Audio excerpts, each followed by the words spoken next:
Ito yung mga halaman na itinanim ko dito sa bahay ng aking anak. May inilaki na. Pero ito, hindi ko alam kung bakit dehydrated. Yan. Nade-dehydrate siya. Siguro, pero maganda naman ang tubo. Ayan.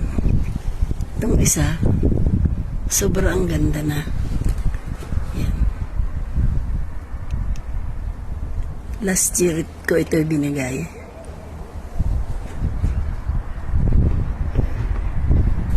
Pinapropagate ko ito last year.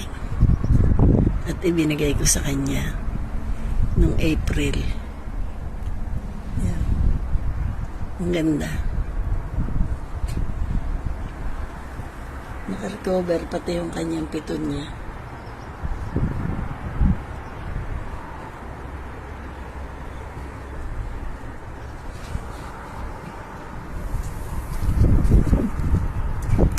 Marami siyang halaman dito.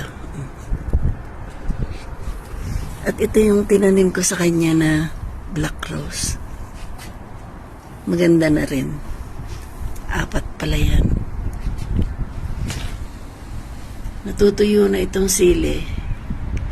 Nilagyan ko ng lupa. Ngayon, madami na uling bulaklak.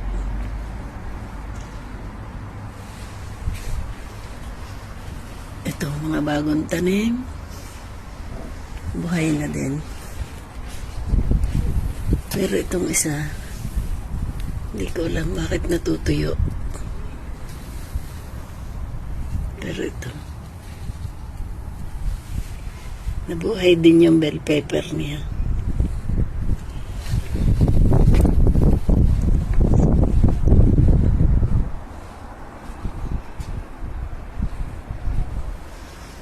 Ganda ng aloe vera.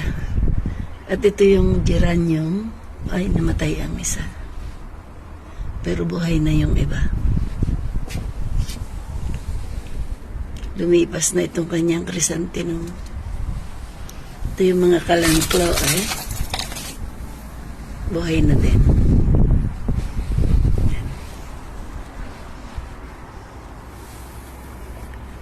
Sa spring, maganda na ito. Mamumulaklak na. Pag nalagaan ng dilig, ayan.